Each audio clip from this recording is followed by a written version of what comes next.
The Invisible Man by H.G. Wells. Chapter 3. The 1001 Bottles. So it was that on the 29th day of February, at the beginning of the thaw, the singular person fell out of infinity into Epping village. Next day his luggage arrived through the slush, and very remarkable luggage it was.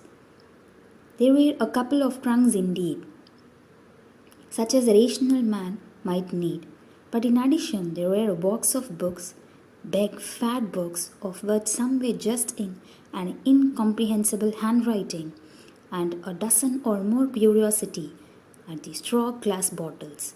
The stranger, muffled in hat, coat, gloves and wrapper, came out impatiently to meet Fahrenheit's cart, while Hall was having a word or so of gossip preparatory to helping bring them in. Out he came, not noticing Fahrenheit's dog, who was sniffing in a dainty spirit at Hall's legs. "Come along with those boxes," he said. "I have been waiting long enough." And he came down the steps towards the tail of the cart as if to lay hands on the smaller crate. No sooner had Fahrenheit's dog caught up of him, however, than it began to bristle and growl savagely, and when he rushed down the steps, it gave an undecided hop and then sprang straight at his hand. "Whoop!" cried Hall, jumping back, for he was no hero with dogs, and Fahrenheit howled, "Lie down!" and snatched his whip. They saw the dog's teeth had slipped the hand, heard a kick, saw the dog execute a flanking jump and get home on the stranger's leg, and heard the rip of his trousering. Then the finer end of Fahrenheit's whip reached his property, and the dog, yelping with dismay, retreated under the wheels of the wagon. It was all the business of a swift half-minute. No one spoke, everyone shouted. The stranger glanced swiftly at his torn glove and at his leg, made as if he would stop to the latter, then turned and rushed swiftly up the steps into the inn. They heard him go headlong across the passage and up the uncarpeted stairs to his bedroom. "You brute, you!" said Fahrenheit, climbing off the wagon with his whip in his hand while the dog watched him through the veil. "Come here," said Fahrenheit. "You would better." All had stood gaping. "He was bit," said Hall. "I would better go and see to him." And he trotted after the stranger.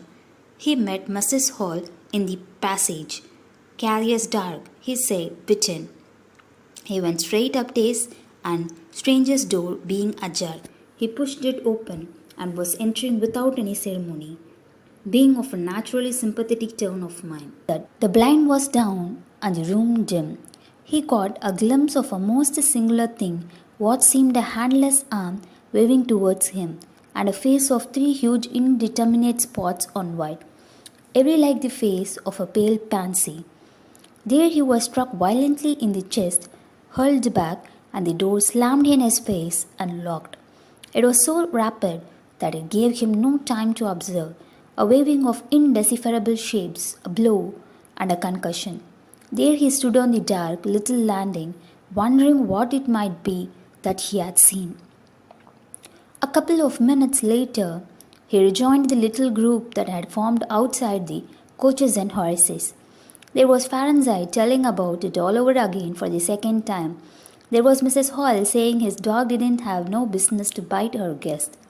There was Huckster, the gentle dealer from over the road, interrogative, and Sandy Wadges from the forge, judicial, besides women and children, all of them saying, "Fatitudes, wouldn't let him bite me? I knows. That isn't right have such dogs. What a bite! And for den," and so forth. Besides, Mr. Hall, staring at them from the steps and listening, found it incredible that he had seen anything so very remarkable happen upstairs. Besides, his vocabulary was altogether too limited to express his impressions.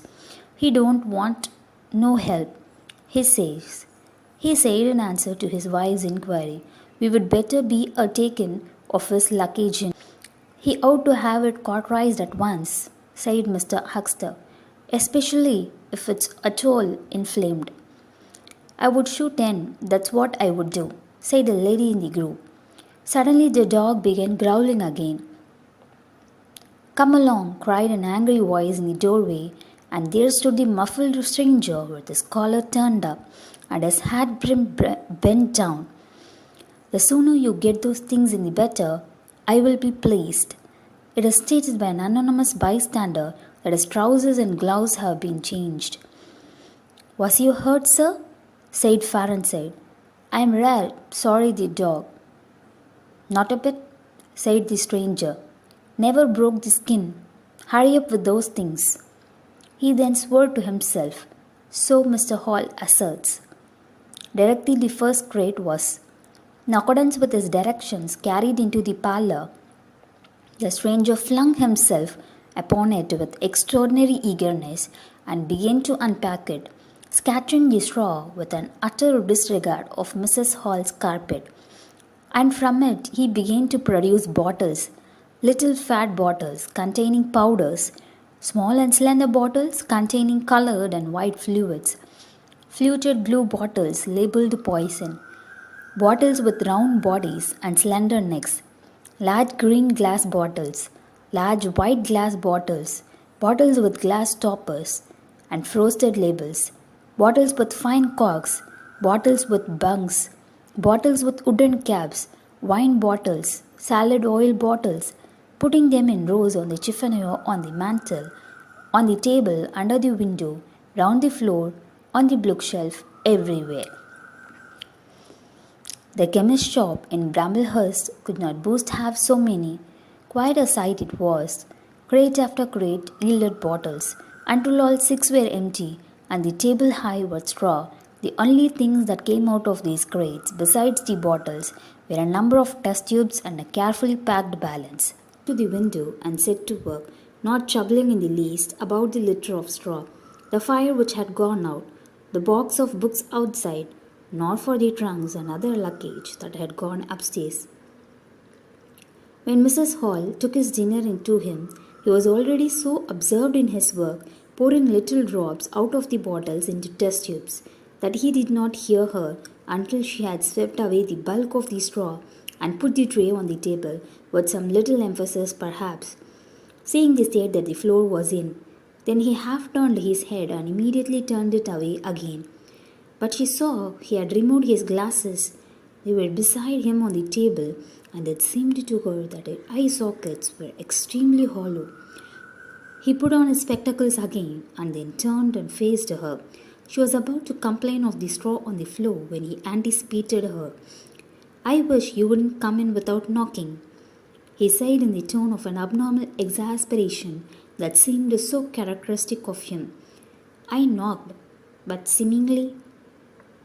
Perhaps you did, but in my investigations, my really very urgent and necessary investigations, the slightest disturbance, the jar of a door, I must ask you.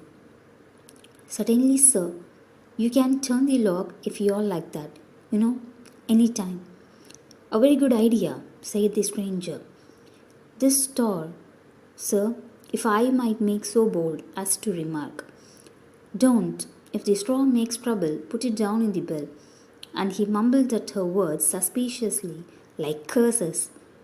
He was so odd standing there, so aggressive and explosive, bottle in one hand and test tube in the other, that Mrs. Hall was quite alarmed.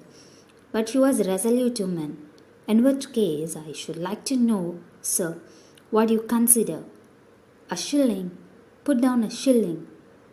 Surely a shilling's enough? So be it, said Mrs. Hall, taking up the tablecloth and beginning to spread it over the table. If you are satisfied, of course. He turned and sat down with his coat collar towards her. All the afternoon he worked with the door locked and, as Mrs. Hall testifies, for the most part in silence. But once there was a concussion and a sound of bottles ringing together as though the table had been hit. and the smash of a bottle flung violently down, and then a rapid pacing athwart the room. Fearing something was the matter, she went to the door and listened, not caring to knock. I can't go on, he was raving. I can't go on. 300,000, 400,000, the huge multitude, cheated. All my life it may take me. Patience, patience indeed. Fool, fool. There was a noise of hobnails on the bricks in the bar, and Mrs. Hall had very reluctantly to leave the rest of her soliloquy. When she returned, the room was silent again, save for the faint crepitation of his chair and the occasional click of a bottle. It was all over. The stranger had resumed work. When she took in his tea, she saw broken glass in the corner of the room under the concave mirror and a golden stain that had been carelessly wiped. She called attention to it. Put it down in the bill, snapped her visitor. For God's sake, don't worry me. If there's damage done, put it down in the bill. And he went on tickling a list in the exercise book before him. I will tell you something, said Fahrenheit, mysteriously. It was late in the afternoon, and they were in the little beer shop of Epping Hanger. Well, said Teddy Henfrey, this chap you are speaking of, what my dog bit. Well, he's black. Leastways, his legs are. I see it through the tear of his trousers and the tear of his glove. You would have expected a sort of pinky to show, wouldn't you? Well, there wasn't none. Just blackness. I tell you, he's as black as my hat. My sakes, said Henfrey. It's a rummy case altogether. Why, his nose is as pink as paint. That's true, said Fahrenheit. I knows that, and I tell him what I'm thinking. That man's a piebald, Teddy, black here and white there, in patches, and he's ashamed of it. He's a kind of half-breed, and the colors come off patchily instead of mixing. I have heard of such things before, and it's the common way with horses, as anyone can see.